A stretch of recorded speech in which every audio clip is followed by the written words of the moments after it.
ஒரு மனிதர் அவர் யாருக்கிட்டே தொலைபேசியில் பேசிகிட்டு இருக்கிறார். கொஞ்சம் தூரத்தில் நாம் நிற்கிறோம். எட்டத்தில் இருந்துக்கிட்டு அவரை கவனிக்கிறோம். அவர் ஃபோனில் பேசுகிறத, அவர் பேசுகிற வார்த்தைகள் என்ன அப்படிங்கிறது நம்ம காதில் விழலை. ஆனாலும் அவர் பேசிக்கிட்டு இருக்கிறது நல்ல செய்தியா கெட்ட செய்தியா அப்படிங்கிறத நம்மளால் யூகிக்க முடியும்.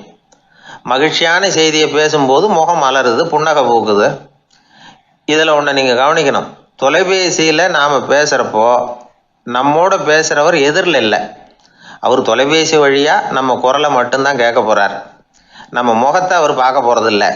அப்படி இருந்தும் அப்போ நம்ம முகம் ஏன் மலரணும் அப்படின்னா இதுதான் உடல் மொழி, பாடி லாங்குவேஜ் அப்படின்னு சொல்கிறாங்க. நம்ம அறியாமலேயே நம்ம உடம்பு செய்திகளை தெரிவிக்குது பாருங்க, அதுதான் உடல் மொழி. ஒரு மனிதர் தொலைபேசியில் பேசிக்கிட்டு இருக்கிறத நீங்கள் தூரத்தில் இருந்து கவனிச்சுக்கிட்டே அவர் நண்பரோட பேசுகிறாரா, மனைவியோட பேசுகிறாரா, குழந்தையோட பேசுகிறாரா, இல்லை மேல் அதிகாரிகிட்ட பேசுகிறாரா, அல்லது அவருக்கு கீழே பணிபுரிகிறவர்கள்கிட்ட பேசுகிறாரா அப்படிங்கிறத கண்டுபிடிக்கலாம். அதுக்கு காரணம் அவருடைய உடல் மொழி.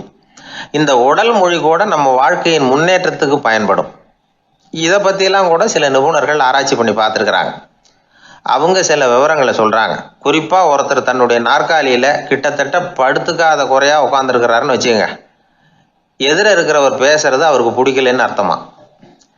தலையை சொரிஞ்சிக்கிறது, வேறு வேறு திசைகளில் பார்க்கறது, கொட்டாவி விடுறது, கால்களை மாற்றி போட்டு உட்கார்றது, களைப்பா கை விரல்களை அப்படியே பின்னிக்கிறது, அடிக்கடி கடிகாரத்தை பார்க்கறது, இப்படிலாம் ஒருத்தர் பண்ணிக்கிட்டு இருக்கிறாருன்னா நாம் கூடிய சீக்கிரம் அந்த இடத்த விட்டு எழுந்திரிச்சு வந்துடுறது நல்லது.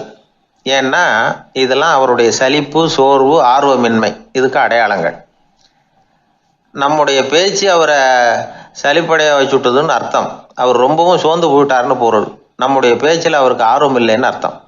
அதே நேரத்தில் நாற்காலியின் நுனியில் அமர்ந்து உடலை முன்னுக்கு நகர்த்தி எதிர இருக்கிறவரின் கண்களை பார்த்துக்கிட்டே பேசினாலும் சரி அல்லது பேச்சை கேட்டாலும் சரி, உங்கள் பேரில் மற்றவங்களுக்கு உள்ள பிடிப்பு அதிகரிக்கும்.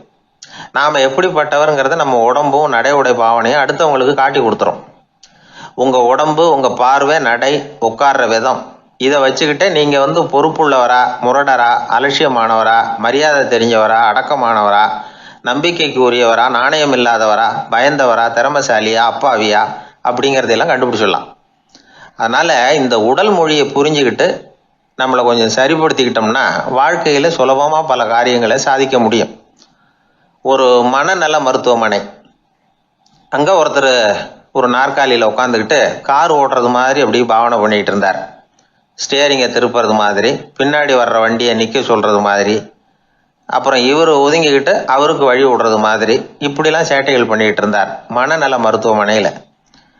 இதை பார்த்துக்கிட்டு இருந்த ஒருத்தர் பக்கத்தில் இருந்த இன்னொருத்தர்கிட்ட கேட்டார், இவர் ஏன் இப்படி பண்ணுறாரு, இவருக்கு ஏன் அப்படி வந்தது நிலைமை அப்படின்னு சொல்லி அவர் விசாரித்தார். அப்போ அவர் விவரம் சொன்னார். வேற ஒன்றும் இல்லைங்க, இவருக்கு கார் ஓட்டணும்னு ஆசை ரொம்ப காலமாக, அது நிறைவேறாமல் போயிட்டுது. அதுக்கப்புறம் அவர் மனநோயாளியை மாறிட்டார். இங்கே அழைச்சிட்டு வந்தாங்க. இங்கே அழைச்சிட்டு வந்ததுலேருந்து அப்படி தான் பண்ணிகிட்டு இருக்கிறார். அவர் கார் ஓட்டுறது மாதிரிலாம் பாவனை பண்ணிகிட்டு இருப்பார், திருப்புறது மாதிரி பண்ணுவார், பின்னாடி வர்றவங்களுக்கு இடம் விடுவார், இப்படிலாம் செய்கிறார் அப்படின்னு விவரம் சொன்னாங்க. நீங்கள் சொல்லக்கூடாதா, இப்போ நீங்கள் கார் ஓட்டலை, வெறும் நாற்காலியில் தான் உட்காந்துருக்குறீங்க அப்படின்னு நீங்கள் சொல்லக்கூடாதா அவருக்கு அப்படின்னு கேட்டாங்க. அது முடியாதுங்க, ஏன்னா அந்த காரை கழுவுறதுக்காக அவர் தினமும் எனக்கு 10 ரூபா கொடுத்துக்கிட்டு இருக்கிறார் அப்படின்னாராம் அங்கே வேலை செஞ்சுக்கிட்டு இருந்த ஒருத்தர். அதனால் வாழ்க்கையில் நாம் இந்த உடல் மொழியை புரிஞ்சுக்கணும். உடல் மொழிங்கிறது இப்போ ஆரம்பத்தில் சொன்னது மாதிரி அந்த தொலைபேசியில் பேசுகிறவங்கள தூரத்திலேருந்து பார்த்தாவே அவர் யாருக்கிட்ட பேசுகிறார், என்ன பேசுகிறாருன்னு தெரியும். நம்ம முகத்தை நல்லா வச்சுக்கணும். உடல் மொழியை நம்ம புரிஞ்சுக்கிட்டு பயன்படுத்த ஆரம்பித்தோம்னா எந்த முயற்சி பண்ணினாலும் அதில் வெற்றி நிச்சயம். ஊரில் ஒரு சிற்பி இருந்தார். சிற்பின்னா அவர் ரொம்ப திறமையுள்ளவர். அதாவது எங்கேயாவது ஒரு கல் கிடந்தா போதும், அதை அப்படியே எடுத்துகிட்டு வருவார். கொஞ்ச நாள் கழித்து அவர் இடத்துக்கு போய் பார்த்தா அழகாக ஒரு சிற்பம் உட்காந்துருக்கும். இந்த கல்லாக கிடந்தது சிற்பமாக மாறி இருக்கும், அந்த அளவுக்கு பண்ணிவிடுவார். அப்பேற்பட்ட சிற்பி எப்படிங்க அவ்வளவு மோசமான ஒரு கல்லில் இருந்து இவ்வளவு அழகாக ஒரு சிற்பத்தை உங்களால் வடிக்க முடிஞ்சுது அப்படின்னு கேட்டால், அது ஒன்றும் பெரிய விஷயம் இல்லைங்க. இந்த சிற்பம் ஏற்கனவே அந்த கல்லுக்குள்ளே இருந்தது. இதை சுற்றி இருக்கிற வேண்டாத பகுதிகளெல்லாம் உளியால் கொத்தி எடுத்துவிட்டேன், அவ்வளவுதான் என் வேலை. உடனே உள்ளே இருந்த இது வெளியில் வந்துட்டுது அப்படிம்பார். அந்த அளவுக்கு திறமைசாலி. ஒரு சின்ன பாறை இல்லைன்னா கருங்கல்ல பார்த்துட்டாருன்னா போகிறோம், விடமாட்டார். அந்த கல்லோட அமைப்பை கவனித்து பார்த்துட்டு இதுக்குள்ளே ஒரு வீரன் ஒளிஞ்சிருக்காம்பார். அவர் கண்ணுக்கு அதுக்கு தெரியும். இந்த கல்லுக்குள்ளே ஒரு துறவி உட்காந்துருக்காரும்பார். நமக்கெல்லாம் வெறும் கல்லாக தான் தெரியும். இந்த கல்லுக்குள்ளே ஒரு நடன மங்கை நடனம் ஆடிக்கிட்டு இருக்கா அப்படிம்பார். உடனே அந்த கல்லை கொண்டுகிட்டு வருவார். அவர் சொன்னது மாதிரியே உள்ளே இருக்கிற அவங்களையெல்லாம் வெளியில் கொண்டுகிட்டு வந்துடுவார். அதாவது வேண்டாத பகுதிகளெல்லாம் கொத்தி எடுத்துருவார். அவர் மொழியில் சொல்ல போனால், இந்த சிற்பிக்கு ரொம்ப நாளாக மனசுக்குள்ள ஒரு ஆசை. அதாவது உண்மை, தூய்மை, இதுக்கு உதாரணமாக இருக்கக்கூடிய புத்தர் சிலையை வடிக்கணும் அப்படிங்கிறது அவரோட ஆசை. ஆனால் அந்த ஆசை நிறைவேறாமலே இருந்துக்கிட்டு வந்தது. அதுக்கு என்ன காரணம்னா, அதுக்கு தகுந்த மாதிரி ஒரு கல் கிடைக்கல. கல் கிடைச்சா அதை செஞ்சுருவார். ரொம்ப காலமாக அங்கே இங்கே தேடி அலைஞ்சார், இந்த புத்தர் சிலை வடிக்கிறதுக்கு பொருத்தமாக ஒரு கல் கிடைக்குமா அப்படின்னு சொல்லி.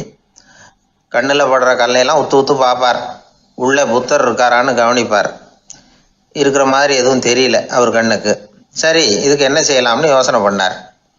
நேராக ஒரு புத்த மடாலயத்துக்கு போனார். அங்கே இருக்கிற ஒரு புத்த துறவியை சந்தித்தார்.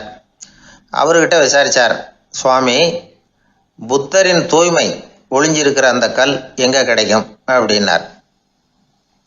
அந்த கல் இருக்கிற இடம் எதுன்னு இன்னமும் உங்களுக்கு தெரியலையா அப்படின்னு கேட்டார் துறவி. இல்லைங்க, அதுக்காக தான் அலைஞ்சிக்கிட்டு இருக்கிறேன் அப்படின்னார் இவர். சரி, கவலைப்படாதீங்க, என் கூட வாங்க காட்டுறேன் அப்படின்னு அழைச்சிட்டு போனார். எங்கே போனார்னா, அந்த மடாலயத்தின் பின்பக்கம் போனாங்க. 2 பேரும் போனாங்க. அங்கே போய் பார்த்தா அங்கே ஒரு கிணறு இருந்தது. என்ன அது, நாம் கேட்டது கல், இவர் அழைச்சிட்டு வந்து காட்டுறது கிணறு அப்படின்னு இவருக்கு சந்தேகம். ஒரு மாதிரியாக பார்த்தார். அவர் சொன்னார், துறவி, எட்டி பாருங்க உள்ள அப்படின்னாரு. கிணறுக்குள்ளே என்ன இருக்கும்னு இவருக்கு தெரியாதா, இருந்தாலும் அவர் சொல்கிறாரு அப்படின்னு சொல்லி எட்டி பார்த்தார். பார்த்தா அதில் தண்ணி இருந்தது. அந்த தண்ணியில் தன்னோட உருவம் தெரிஞ்சுது. இப்போ அந்த புத்த ஞானி சொன்னார், துறவியாரே, புத்தரை நாம தான் ஒழிச்சு வச்சிருக்கிறோம், நமக்குள்ளே தான் அவர் மறைஞ்சிருக்கிறார். அவரை அடையாளம் தெரியாதபடி மூடி இருக்கிறது எது தெரியுமா? நம்மக்கிட்ட இருக்கிற கோபம், போலித்தனம், பதட்டம், ஆசை, இதெல்லாம் தான். அறிவு அப்படிங்கிற ஒளியால் அதையெல்லாம் செதுக்கி எடுத்துட்டோம்னா அந்த அழகான புத்தர் வெளியில் வந்துடுவார் அப்படின்னு சொன்னார் துறவி. அதனால் நமக்குள்ளே இருக்கிற நம்மளை நமக்கே அடையாளம் தெரியல அப்படிங்கிறது தான் உண்மை. அந்த உண்மையான மனிதன் உள்ளே இருக்கிறான். இவர் கல்லை பார்த்துட்டு உள்ளே யார் இருக்காங்கிறது அவருக்கு தெரிஞ்சுது சிற்பிக்கு. ஆனால் உண்மையான புத்தர் எங்கே இருக்காருங்கிறத அவரால் அடையாளம் கண்டுபிடிக்க முடியல. அப்படி தான் பல பேர் இன்னைக்கு இருந்துகிட்டு இருக்கிறோம். ஒரு அப்பா தன்னுடைய பிள்ளைக்கு புத்தி சொன்னார், அதோ பார்ப்பா, மனசு தான் கல், அறிவு தான் ஒளி. உன்னுடைய மனசுங்கிற கல்லை அறிவுங்கிற ஒளியால் செதுக்கி அழகான மனிதனா நீ வெளியில் வரணும்னார். அதுக்காக தான்ப்பா தேடிக்கிட்டு இருக்கேன்னா அவன். மனசுங்கிற கல்லை தேடிக்கிட்டு இருக்கிறியா அப்படின்னு கேட்டார். இல்லைப்பா, அறிவுங்கிற ஒளி எங்கே இருக்குன்னு தெரியல எனக்கு, அதை தான் தேடிக்கிட்டு இருக்கிறேன் அப்படின்னு நானா. அதனால் அறிவை தேடிக்கிட்டு இருக்கிறவன் என்னைக்கு உண்மையை கண்டுபிடிக்க போகிறான்? அதையே கண்டுபிடிக்க முடியலைங்கும் பொழுது. அதனால் நாம் யார் அப்படிங்கிறது நமக்கு அடையாளம் தெரியணும். அந்த அடையாளம் தெரிஞ்சுட்டா வாழ்க்கையில் வெற்றி நிச்சயம். ஒரு ஊரில் ஒரு ஆள் இருந்தான். அவனுக்கும் அவன் மனைவிக்கும் சண்டை. இவன் கோவிச்சுக்கிட்டு வீட்டை விட்டு வெளியில் வந்துட்டான். நேராக தன்னுடைய நண்பன் ஒருத்தனை தேடிட்டு போனான். அந்த நண்பன் எப்படின்னா, எதுக்கும் அசரமாட்டான், எப்பவும் மகிழ்ச்சியாக இருப்பான். அவங்ககிட்ட போய் இவன் யோசனை கேட்டான். அது சரி, நீ எப்படி எப்பவும் மகிழ்ச்சியாக இருக்கிற, என்னால் அப்படி இருக்க முடியலையே அப்படின்னு கேட்டான். என்ன நடந்தது சொல்லுன்னா அவன், வீட்டில் எனக்கும் என் மனைவிக்கும் தகராறு, நிம்மதி இல்லை, அதுதான் இங்கே வந்தேன், உங்ககிட்ட யோசனை கேட்கலாமேன்னு அப்படின்னு விவரத்தை சொன்னான். அதை கேட்டுட்டு அதுக்கப்புறமா இவன் சொன்னான், இந்த பாருப்பா, இது ஒன்றும் பெரிய விஷயம் இல்லை. எனக்கு 2 மனைவிகள், 2 வீடு. ஒரு வீட்டில் சண்டை வந்துட்டுதுன்னா நேராக இன்னொரு வீட்டுக்கு வந்துடுவேன். இங்கே சண்டை வந்துட்டுதுன்னா நேராக அங்கே போயிடுவேன். 2 குடும்பம் இருக்கிறதுனால இப்படி ஒரு வசதி. இதுதான் என்னுடைய மகிழ்ச்சியின் ரகசியம் அப்படின்னு நானா. ஓ அப்படியா விஷயம், இப்போ புரிஞ்சுக்கிட்டேன், உன்னுடைய யோசனைக்கு ரொம்ப நன்றி அப்படின்னு சொல்லிவிட்டு அவன் திரும்பி வந்துட்டான். அங்கே இங்கே தேடினான். ஒரு வாரத்துக்குள்ள இன்னொரு பொண்ணை தேடி கண்டுபிடிச்சி கல்யாணம் பண்ணிட்டான். இப்போ இவனுக்கும் 2 வீடு ஆயிட்டுது. அதுக்கப்புறம் என்னாச்சு தெரியுமா, இவன் 2வதா கல்யாணம் பண்ணிக்கிட்டு வந்தானே, இந்த செய்தி முதல் மனைவிக்கு தெரிஞ்சு போச்சு. போனான், அது கழுத்தை பிடிச்சி வெளில தள்ளி விட்டு கதவை சாத்தி விட்டுது. இனிமே இந்த பக்கம் வராத, எனக்கு தெரியாம எப்படி நீ இன்னொரு கல்யாணம் பண்ண அப்படின்னு சொல்லி அடிச்சு விரட்டி விட்டுது. இவன் அதனால என்ன பரவாயில்லன்னு 2வது மனைவி வீட்டுக்கு போனான்.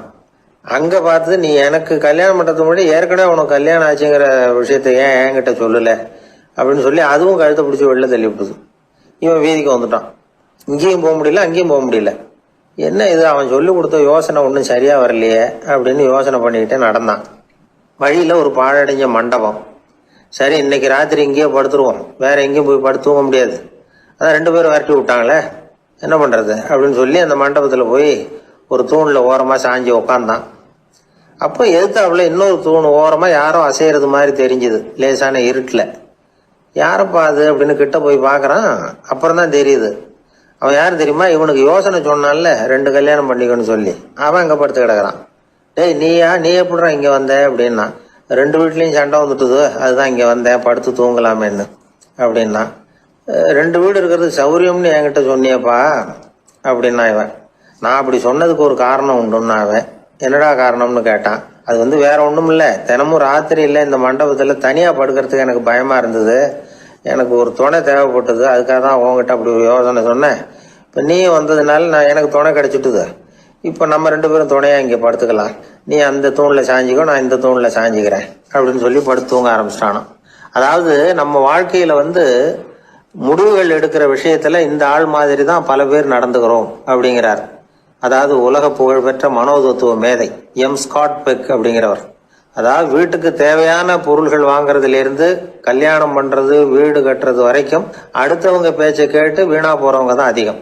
அறிவுரை கேட்கறதுல தப்பு இல்லை, ஆனா அதுக்கப்புறம் அதை பத்தி சரியா சிந்திச்சு பாக்குறது இல்ல, அதுதான் தப்பு. சில பேர் அறிவுரை சொல்றதுலயே ரொம்ப தெளிவா இருப்பாங்க. ஏன் சார் 2 சம்சாரத்தோட குடும்பம் நடத்துறது ரொம்ப கஷ்டமானு கேட்டாராம் ஒருத்தர். அது எனக்கு தெரியாதுங்க அப்படின்னாராம் அவர். ஏன்னு கேட்டிருக்கார். ஏன்னா எனக்கு 3 சம்சாரம் அப்படின்னாராம் அவர். எனக்கு ஒரு நண்பர், அவர் ஒரு வழக்கறிஞர். ஒரு நாள் அவர்கிட்ட பேசிக்கிட்டு இருந்தேன். அப்ப கேட்டேன், ஏன் சார் நீங்கள்லாம் கோர்ட்ல வாதாடுறப்போ கருப்பு நிற அங்கி அணியிறீங்களே, அதுக்கு என்ன காரணம், சட்டத்துக்கும் கருப்பு கலருக்கும் என்ன சம்பந்தம் அப்படின்னு கேட்டேன். அது ஒரு சுவாரஸ்யமான கதைன்னார் அவர். சொல்லுங்களேன் அப்படின்னு அவர் சொன்னார். கிபி 1694 வருஷத்துல இங்கிலாந்து அரசி 2வது மேரிங்கிறவர் இறந்து போனார். அந்த ராணியோட கணவர் 3ஆம் வில்லியம், அவரு ஒரு உத்தரவு போட்டாராம். அரசியோட மறைவுக்கு அனுதாபம் தெரிவிக்கிற வகையில வழக்குரைஞர்கள் எல்லாரும் கருப்பு நிற அங்கி அணியணும் அப்படின்னு. அன்னைக்கு ஆரம்பிச்ச அந்த பழக்கம் அதுக்கப்புறம் மாறவே இல்லையாம், இன்னைக்கும் தொடருது. வழக்குரைஞர்கள்லாம் முதல்ல கருப்பு அங்கி மட்டும்தான் அணிஞ்சாங்களாம். அதுல ஒரு சின்ன சங்கடம், ஏற்கனவே உடம்பு கருப்பா இருக்கிறவங்க அதுக்கு மேல கருப்பு ட்ரெஸ் வேற போட்டுக்கிட்டா முகம் பளிச்சுன்னு தெரியாது இல்லையா. அதனால முகம் பளிச்சுன்னு தெரியறதுக்காக அவங்கெல்லாம் வெள்ளை நிற பட்டி அணிய ஆரம்பிச்சாங்களாம். இப்படிதான் இங்கிலாந்துல அந்த பழக்கம் ஆரம்பமாயிருக்குது. அந்த சமயத்துல இந்தியாவை ஆண்டது பிரிட்டிஷ்காரங்க தானே, அதனால இங்கேயும் அந்த பழக்கம் அப்படி நடைமுறைக்கு வந்துட்டுது. அதே மாதிரி சர்ச்சிலின் மூதாதையரான மார்ல்பரோ பிரபுவின் ஞாபகார்த்தமா நீதிபதிகள் இந்த வெள்ளை குள்ளாய் அணிகிற முறை பழக்கத்துக்கு வந்துதான். இதுதான் என்னுடைய நண்பர் சொன்ன தகவல். இங்கிலாந்துல நீதிமன்றம்ங்கிறது ரொம்ப மதிப்புள்ளது. அந்த அளவுக்கு சட்டத்துக்கு அங்க மரியாதை. அங்க நடந்த ஒரு சுவாரஸ்யமான நிகழ்ச்சியை ஒரு சகோதரி எழுதி அனுப்பியிருந்தாங்க. அவங்க அப்பா நீதித்துறையை சேர்ந்தவரா, அவர் சொன்னதான் இது. அவங்க எழுதி அனுப்பியிருந்த விஷயம் என்னன்னா, அங்க ஒரு கேஸ்ல ஒரு முக்கியமான தீர்ப்பு வழங்க வேண்டி இருக்குது. ஜட்ஜி, பாரட்லா படிச்ச பெரிய பெரிய வக்கீல்கள், ஜூரி எல்லாருமா கூடி அந்த கேஸை பத்தி விவாதிக்கணும். சுமாரா 40 பேர். இதுக்காக கோர்ட் ஹாலில் விசேஷ சேம்பர்ல நுழையறதுக்கு முன்னாடி அவங்கெல்லாம் தங்களுடைய கோட்டு தொப்பி எல்லாத்தையும் கழட்டி அங்க நின்றுகிட்டு இருந்த ஒரு அட்டெண்டர் கிட்ட கொடுத்துட்டு உள்ளே போனாங்க. அந்த ஆள் படிக்காதவர். அவரு ஒவ்வொருத்தர் கொடுக்கறதையும் வாங்கி அங்க அப்படியே ஒரு இடத்துல அடுக்கி வைக்கிறார்.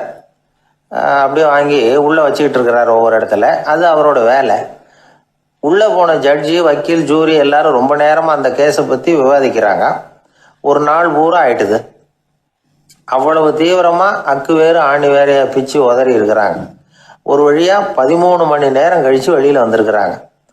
ஒவ்வொருத்தராக வர வர அந்த அட்டெண்டரும் அவங்கவுங்க கோட்டு தொப்பியை அவங்கக்கிட்ட எடுத்து ரொம்ப மரியாதையாக திருப்பி கொடுத்துக்கிட்டு இருக்கிறார். கடைசியாக ஜட்ஜ்மெண்ட்லாம் எழுதி முடிச்சுட்டு ரொம்ப திருப்தியோடவும் களைப்போடவும் வெளியில் வந்துக்கிட்டு இருக்கிறாராம். இந்த ஆள் அவருடைய மேல் கோட்டையும் தொப்பியையும் எடுத்து அவர்கிட்ட ரொம்ப மரியாதையோடு நீட்டினாராம்.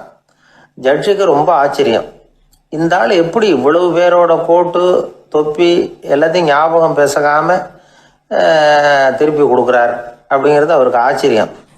அதனால் அவர் அந்த ஆளை பார்த்து கேட்டாராம், ஏப்பா இந்த கோட்டை கொடுக்குறியே, இது என்னோடது தானா, என்னோடது தான்னு உனக்கு எப்படி தெரியும் அப்படின்னாராம். இதுக்கு அந்த பியூனு ரொம்ப பதவிசா பதில் சொன்னாராம், ஐயா இந்த கோட்டு ஹேட்டை உங்ககிட்ட வாங்கி மாட்டினேன், இப்போ திரும்ப உங்ககிட்ட தரணும், தந்துட்டேன், இதுதான் என்னோட வேலை, மற்றபடி இது உங்களோடதா இல்லையா அப்படிங்கிறதெல்லாம் எனக்கு தெரியாதுங்க அப்படின்னாராம். ஒரு நண்பர்கிட்ட பேசிக்கிட்டு இருந்தேன். அவருடைய உறவினர் ஒருத்தர் ஒரு நேர்முக தேர்வுக்கு போயிருந்தாராம், இன்டர்வியூக்கு. ரொம்பவும் பொறுப்பாகவும் கவனமாகவும் செயல்பட வேண்டிய பதவிக்கான நேர்காணல் அது. இவர் எழுத்து தேர்வில் ஏராளமான மதிப்பெண்கள் வாங்கிவிட்டார். அதனால் அதை பற்றி கவலை இல்லை. இப்போ நேர்முக தேர்வில் தேர்வு பெறணும். ஏராளமான சான்றிதழ்கள் வச்சிருந்தார். நேர்காணலில் கேட்கப்பட்ட எல்லா கேள்விகளுக்கும் சரியான பதில் தான் சொன்னார். இருந்தாலும் பாருங்க, அந்த நேர்முக தேர்வில் அவர் தேர்ந்தெடுக்கப்படலை. என்ன காரணம் அப்படின்னு பின்னாடி விசாரிச்ச போதான் விவரம் தெரிஞ்சுதான். அது என்ன ஆயிருக்குதுன்னா, அந்த நேர்காணலின் போது இவர் நடந்துகிட்ட முறையில் சில தவறுகள் நடந்து போச்சான். முக்கியமா 2 தவறுகள். ஒன்று, அவங்க ஒரு கேள்வியை கேட்டு முடிக்கிறதுக்குள்ளேயே இவர் பதில் சொல்ல ஆரம்பிச்சுட்டாராம். 2வது என்னன்னா, இவர் நாற்காலியில தாராளமா இயல்பா சாஞ்சி உட்காராம நாற்காலி முனையில உட்கார்ந்துருந்தாராம். இந்த 2 விதமான செயல்பாடுகளும் இவர் அவசரப்படுறவர், பதற்றப்படுறவர் அப்படிங்கிறதுக்கான அடையாளங்கள். அதாவது கேள்வியை கேட்டு முடிக்கிறதுக்குள்ளேயே முந்திக்கிட்டு பதில் சொல்றது. 2வது, நாற்காலியில இயல்பா தாராளமா உட்காராம நாற்காலி முனையில உட்கார்றது. பார்க்க போற வேலைக்கு அவசரம், பதற்றம் இது 2 இருக்கக்கூடாதான். அதனால மார்க் இருந்தும் சர்டிபிகேட் இருந்தும் அந்த வேலை வாய்ப்பு அவருக்கு கிடைக்கல. வேலை கொடுக்கறவங்க நம்ம கிட்ட இருந்து என்னதான் எதிர்பார்க்கறாங்க, இதை தெரிஞ்சு வச்சுக்கிறது நல்லது. முதல்ல மற்றவர்களுடன் தொடர்பு கொள்ளும் திறமை, அதாவது எபிலிட்டி டு கம்யூனிகேட். நீங்க நினைக்கிறத அழகா தொகுத்து வகைப்படுத்தி சொல்ல தெரியுதான்னு பார்ப்பாங்க. உங்க திட்டங்களை அடுத்தவங்க ஏற்றுக்கொள்ளக்கூடிய விதத்துல வெளிப்படுத்துறதுக்கு உங்களால முடியுதான்னு பார்ப்பாங்க. இதுக்கு என்ன செய்யறது? குழப்பம் இல்லாம சிந்திக்கணும், குழப்பம் இல்லாம பேசணும். 2வது விஷயம் என்னன்னா புத்திசாலித்தனம், அதாவது இன்டெலிஜென்ஸ். ஏத்துக்க போற வேலையை நல்ல விதமா செய்ய முடியுமா உங்களால, அதை எந்தெந்த வழியில செய்யலாம் அப்படிங்கிறத உங்களால தீர்மானிக்க முடியுமா, அந்த வேலைக்கான புது புது யோசனைகளை உங்களால சொல்ல முடியுமா அப்படின்னு பார்ப்பாங்க. இது இன்டெலிஜென்ஸ். 3வது தன்னம்பிக்கை, அதாவது செல்ஃப் கான்ஃபிடன்ஸ். உங்களுக்கு அது உண்டா அப்படிங்கிறத கவனிப்பாங்க. எந்த சூழ்நிலையையும் சமாளிக்கணும், எப்படிப்பட்ட மனிதர்களையும் சமாளிக்கிற தைரியம் வேணும், அடுத்தவங்களை நமக்கு சாதகமா திருப்பக்கூடிய தன்னம்பிக்கை வேணும். 4வது பொறுப்புகளை முன்வந்து ஏற்றுக்கொள்ளுதல், வில்லிங்னஸ் டு அக்செப்ட் ரெஸ்பான்சிபிலிட்டி. பொறுப்புகள்ல இருந்து நழுவி போக ஆசைப்படாம செஞ்சு முடிக்கணும். 5வது முன் வருதல், இனிஷியேட்டிவ். வேலையோட முக்கியத்துவம் உணர்ந்து அதை ஏத்துக்கிட்டு தகுந்த நடவடிக்கைகளை தயங்காம எடுக்கிறதுக்கு முன் வரணும். 6வது என்னன்னு கேட்டீங்கன்னா தலைமைத்துவம், லீடர்ஷிப். 4 பேருக்கு தலைமை தாங்கி நல்ல விதத்துல நடந்துக்க தெரியுதா. 7வது கற்பனை திறன், இமேஜினேஷன். சில பிரச்சனைகள் வரக்கூடும் அப்படின்னு முன்கூட்டியே யூகிச்சு அதுக்கு தகுந்த மாதிரி நடவடிக்கை எடுக்கிற திறமை உண்டா அப்படிங்கிறத பார்ப்பாங்க.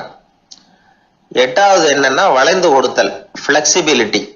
சூழ்நிலைக்கு தகுந்த மாதிரி, மாற்றங்களுக்கு தகுந்த மாதிரி அனுசரிச்சு நடந்துக்கிறதுக்கு தெரியுதா அவங்களுக்கு அப்படிங்கிறத கவனிப்பாங்க. அடுத்தது திறமைகளை வெளிக்கொணரும் திறமை, இன்டர்பர்சனல் ஸ்கில்ஸ். அடுத்தவங்க கிட்ட இருக்கிற திறமையை கண்டுபிடிச்சி அதை நல்ல விதத்துல ஊக்கப்படுத்தி பயன்படுத்த தெரியுதா அப்படின்னு பார்ப்பாங்க. ஆறாவது சுய அறிவு, செல்ஃப் நாலேஜ்.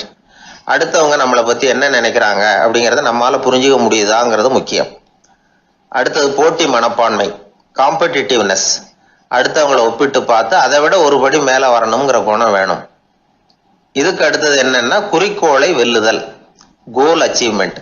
குறிக்கோளை சவாலா எடுத்துக்கிட்டு அதை அடையணும். அப்புறம் வேறுபட்ட திறமைகள், ஒகேஷனல் ஸ்கில்ஸ். பதவிக்கு வேண்டிய திறமைகள் தவிர மற்ற திறமைகள் எதுவும் உண்டாங்கிறது முக்கியம். நமக்கு வேலை கொடுக்கணும்னு நினைக்கிறவங்க நம்ம கிட்ட இருந்து இவ்வளவும் எதிர்பார்ப்பாங்க. அதுக்கு தகுந்த மாதிரி நம்மளை நாமே தயார்படுத்திக்கணும். எனக்கு வேண்டப்பட்ட ஒருத்தர் ஒரு இன்டர்வியூக்கு போயிட்டு வந்தார், நேர்காணலுக்கு. எப்படி இருந்தது இன்டர்வியூன்னு விசாரிச்சேன். நான் போனேன். அவர் கேட்ட எல்லா கேள்விக்கும் அவர் எதிர்பார்த்தது மாதிரி எல்லா பதிலையும் சொன்னேன். கடைசியா நான் எதிர்பார்க்காத ஒரு தகவலை அவர் சொன்னார் அப்படின்னார். என்னன்னு கேட்டேன். அவரும் என்ன மாதிரியே இன்டர்வியூக்கு வந்தவர் தானா, சும்மா என்ன கேள்வி கேட்டுக்கிட்டு உட்காந்துருந்தாராம் அப்படின்னார். அதனால ஒரு நேர்காணலுக்கு போறதுக்கு முன்னாடி என்ன எதிர்பார்க்கறாங்க அப்படிங்கறத தெரிஞ்சுக்கிட்டு போனா வெற்றி நிச்சயம். ஊர்ல ஒரு ஞானி இருந்தார். ஒரு நாள் அவரை தேடிட்டு ஒருத்தர் வந்தார். வந்தவர் ஞானியை பார்த்து ஒரு கேள்வி கேட்டார்.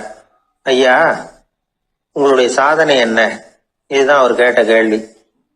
இத கேட்டதும் அந்த ஞானி நிமிர்ந்து இவரை பார்த்தார். அப்புறம் சொன்னார், அது ஒன்றும் பெரிய விஷயம் இல்லை, அது ரொம்ப எளிமையான ஒண்ணு. எப்ப எனக்கு பசிக்குதோ அப்ப நான் சாப்பிட்டுருவேன், எப்ப எனக்கு தூக்கம் வருதோ அப்ப நான் தூங்கிடுவேன், அவ்வளவுதான் அப்படின்னார். கேள்வி கேட்டவர் ஒரு மாதிரி ஆயிட்டார். ஐயா, இதே தானே நாங்களும் செய்யறோம், இதுல என்ன அதிசயம் இருக்கு அப்படின்னார். இப்ப அந்த ஞானி சொன்னாராம், இங்கதான் நீங்க தப்பு பண்றீங்க அப்படின்னாராம். அப்படியான்னாரு இவரு. ஆமா அப்படின்னாராம். நீங்க செய்யற தவறு எனக்கு புரியுது. ஏன்னா நான் உங்களை மாதிரி நான் வாழ்ந்து பார்த்திருக்கிறேன்.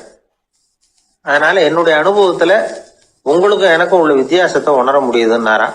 என்ன சொல்றீங்க, எனக்கு ஒன்னும் புரியலையேன்னாரா இவரு. இத பாருங்க, சாப்பிடுறதுங்கிறது நாம ரெண்டு பேருக்கும் பொதுவான ஒரு காரியம்தான். ஆனா நீங்க சாப்பிடுறதுக்கும் நான் சாப்பிடுறதுக்கும் வித்தியாசம் இருக்கு அப்படின்னாராம். என்ன வித்தியாசம்னு கேட்டிருக்கார். நீங்க பசி இல்லாத பொழுது சாப்பிடுறீங்க, இப்போ சாப்பிடுற நேரம் வந்துட்டுது அப்படிங்கிறதுக்காக சாப்பிடுறீங்க. சாப்பாடு ருசியா இருக்கு அப்படிங்கிறதுக்காக சாப்பிடுறீங்க. எது தேவைங்கிறது தெரியாம சாப்பிடுறீங்க. அது மாதிரி தூக்கமும் உங்களுக்கு ஒரு பழக்கமா போட்டுது. இப்போ இது தேவையா இல்லையா அப்படிங்கறத பத்தி நீங்க யோசிச்சு பாக்குறது இல்ல. சாப்பிடும் பொழுது 1000 வேலைகளை மனசுல நினைச்சுக்கிட்டு இருப்பீங்க. அதனால அது சாப்பிடுதலா இருக்காது. அதே மாதிரி நீங்க தூங்கும் பொழுதும் அது தூங்குதலா இருக்காது. ஏகப்பட்ட கனவுகள் வரும். உங்க மனசு மேலும் மேலும் கனவுகளை உருவாக்கி கொண்டே இருக்கும். அதனால எனக்குள்ள நடக்கிறது வேற மாதிரி, நீங்க நினைக்கிறது மாதிரி இல்ல. எனக்குள்ள நடக்கிறது எப்படின்னா, நீங்க செய்யறது மாதிரி இல்ல. தூக்க உணர்வு வந்த உடனே தூங்குதல் மட்டுமே நடைபெறும். அதுதான் என்கிட்ட நடக்கிறது அப்படின்னாராம் அந்த ஞானி. வித்தியாசம் புரியுதா? அந்த ஞானி சாப்பிடுறத அனுபவிக்கிறார், அது எக்ஸ்பீரியன்ஸ். நாம அப்படி இல்லை, மனம் போன போகல சாப்பிடுறோம். இது இன்டெலிஜிங். இது ரெண்டுலயும் செயல்ல வேறுபாடு இல்லை, விழிப்புணர்வுல தான் வேறுபாடு இருக்கு. அவர் சாப்பிடும் பொழுது ஒரு சாட்சி மனோபாவத்தோட சாப்பிடுறார். எவ்வளவு தேவையோ அவ்வளவுதான் சாப்பிடுறாரு. ஏன்னா அவருடைய விழிப்புணர்வு முழுமையா செயல்படுது. அதனால அவர் சாப்பிடும் பொழுது நம்மை விட மகிழ்ச்சியா இருக்கிறார். நாம அப்படி இல்லை, வயிற்றை நிரப்புறதுக்காக சாப்பிடுறோம். இன்னும் சொல்ல போனா சாப்பிடும் பொழுது நாம அங்கேயும் இருக்கிறது இல்லை, எங்கேயோ போயிடுறோம். உடம்பு மட்டும்தான் அங்க இருக்கும். ஆனா ஞானி அப்படி இல்லை. அவர் சாப்பிடும் பொழுது சாப்பிடுதல் மட்டுமே இருக்கும். எந்த ஒரு செயலையும் விழிப்புணர்வோட செய்யலாம், மனம் போன போக்கிலையும் செய்யலாம். விழிப்புடன் செய்யறப்போ செய்யும் செயல் நம்ம அனுபவமாகிறது, அவ்வளவுதான்.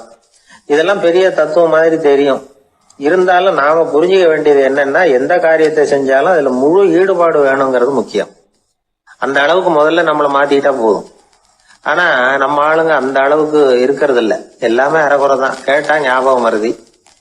ஒருத்தன் என்ன பண்ணானா, விமான டிக்கெட் வாங்கிக்கிட்டு ரயில்வே ஸ்டேஷனுக்கு வந்துட்டான். அப்புறம் தான் புரிஞ்சுது தவறுதெல்லாம் இங்க வந்துட்டோம்ங்கிறது. உடனே அவசரமா விமான நிலையத்தை நோக்கி ஓடி இருக்கிறான். அங்க போய் கவுண்டர்ல கேட்டிருக்கான், மேடம் நான் தவறுதெல்லாம் ரயில்வே ஸ்டேஷனுக்கு போயிட்டேன், இப்ப விமானத்தையும் தவற விட்டுட்டேன் அடுத்த ஃப்ளைட்ல எனக்கு இதை மாற்றி தர முடியுமான்னு கேட்டிருக்கான். முடியாதுன்னாங்களாம் அந்த அம்மா. ஏன்னு கேட்டானா, ஏன்னா இப்ப நீங்க வந்திருக்கிறது பஸ் ஸ்டாண்டு அப்படின்னாங்களாம். சீடன் வெளியூர் புறப்படுறதுக்கு தயாரா இருந்தான். ரொம்ப தூரம் போக போறான். திரும்பி வர நாளாகும். புறப்படுறதுக்கான ஆயத்த வேலைகள்ல ஈடுபட்டு இருந்தான். அந்த சமயம் பார்த்து இன்னொரு சீடன் அவங்கிட்ட வந்தான். நம்ம குரு உன்னை அழைச்சிட்டு வர சொன்னார் வா அப்படின்னு கூப்பிட்டான். இவன் உடனே புறப்பட்டு போனான். குருநாதரை பார்த்தான். அவர் காலில் விழுந்து வணங்கினான். வணங்கிவிட்டு எழுந்திரிச்சான். அவ்வளவுதான். குரு ஏதாவது உபதேசம் பண்ணுவாருன்னு எதிர்பார்த்தான். ஆனா நடந்தது என்ன தெரியுமா? குரு அவனுக்கு ஓங்கி ஒரு அடி கொடுத்தார். எதிர்பாராம இந்த அடியை வாங்கினதும் அந்த சீடன் அதிர்ந்து போயிட்டான். பக்கத்துல இருந்த மற்ற சீடர்களும் திகைச்சு போய் நின்னுட்டாங்க. அடி வாங்கின சீடனுக்கு மனசுக்குள்ள குழப்பம். நாம என்ன தப்பு பண்ணணும்? புறப்படுற நேரத்துல இப்படி குரு கிட்ட அடி வாங்குற மாதிரி ஆயிட்டுதே அப்படின்னு நினைச்சு மனசுக்குள்ள ரொம்ப வேதனைப்பட்டான். கொஞ்சம் துணிச்சலை வரவழைச்சுக்கிட்டு குருநாதர்கிட்டயே கேட்டுட்டான். சுவாமி, நான் என்ன தப்பு பண்ணினேன்?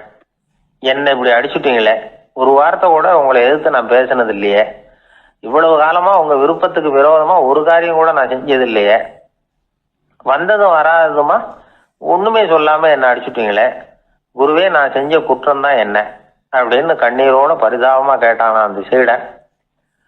ஆனா அந்த குரு முகத்துல கொஞ்சம் கூட கோபம் இல்லை. அவர் சிரிச்சுக்கிட்டே நின்றுகிட்டு இருந்தாராம். அதுக்கப்புறம் சொன்னாராம், என்னுடைய அருமை சீடனே, நீ ஒரு தவறும் பண்ணல. நான் உன்னை அடிச்சது நீ ஏதோ தப்பு பண்ணிவிட்டேங்கிறதுக்காக இல்லை. நீண்ட பயணம் போக போற, ஞாபகமா ஏதாவது கொடுத்து அனுப்ப வேணாமா? நீ ஞானம் பெற்ற பிறகுதான் திரும்பி வர போறேங்கிறது எனக்கு தெரியும். அதுக்கு பிறகு உன்னை வந்து அடிக்க முடியுமா? அதனால இப்ப கிடைச்சிருக்கிற இந்த வாய்ப்பை பயன்படுத்திக்கிட்டேன். அப்போதைக்கு இப்பவே அடிச்சுட்டேன், அவ்வளவுதான், வேற ஒண்ணும் இல்லை அப்படின்னாராம். குரு சிரிச்சுக்கிட்டே இப்படி சொல்றார். இருந்தாலும் இதுவும் ஒரு உபதேசம் தான். அதிர்ச்சிகளால விழிப்படைய வைக்கிறதும் ஒரு வழிதான். இது ஜென் வழி. பெரும்பாலும் அதிர்ச்சியின் மூலமாகவே ஞான தரிசனத்தை அருள்கிறவர்கள் தான் ஜென் குருமார்கள். நம்ம தியானம் தான் ஜென். இந்தியாவிலிருந்து இது சீனாவுக்கு போய் கொஞ்சம் பேர் மாறி வளம் பெற்று ஜப்பான்ல ஜென் ஆகி வளர்ந்துருக்குது, அவ்வளவுதான். ஜென்கிறது தியானம். எதை நினைச்சும் தியானிக்கிறது இல்ல, எல்லாத்துலயும் தியானம் இருக்கிறதா சொல்லுது ஜென். பேசுறது, இருக்கிறது, நடக்கிறது, சாப்பிடுறது, சிரிக்கிறது, தூங்குறது, தொழில் செய்யறது அல்லது சும்மா இருக்கிறது எல்லாமே தியானம் தான். ஜென்கிறது ஒரு சுய தரிசனம். தன்னைத்தானே அடையாளம் கண்டுகொள்கிறது தான் அது. இல்லாத எதையும் தேடி கண்டுபிடிக்கிறது இல்லை. சென் மார்க்கத்தை பத்தி ஓஷோ என்ன சொல்றாரு தெரியுமா? காணாமல் போன தன்னுடைய மூக்கு கண்ணாடி தன்னுடைய மூக்கின் மேல் இருப்பதை கண்டுகொள்வது போன்றது சென் அப்படிங்கிறார். நம்மால் இன்னொருத்தர் முகத்தை ரொம்ப நேரமா உத்து பார்த்துக்கிட்டு இருந்தார். என்ன பாக்குறீங்கன்னாரு அவரு. நீங்க போட்டிருக்கீங்களே மூக்கு கண்ணாடி, அதை தான் பாக்குறேன்னாரு இவரு. நீங்க அப்படி பாக்குறதுக்கு விசேஷ காரணம் ஏதாவது உண்டான்னு கேட்டார் இவர். உண்டுன்னார். என்னன்னு கேட்டார். நேத்திக்கு காணாம போன என்னோட மூக்கு கண்ணாடி அது அப்படின்னாராம் இவர். ஒருத்தன் தன்னுடைய நண்பனை வழியில பார்த்தான். என்னப்பா லெட்டர் போட்டுனே கிடைச்சதா அப்படின்னா. ஓ கிடைச்சதேன்னா அவன். இவன் உடனே ஏன்டா போய் சொல்ற, நான் உனக்கு லெட்டரே போடல, சும்மா தான் கேட்டேன், உடனே கிடைச்சிட்டுதுங்கிறிய அப்படின்னா.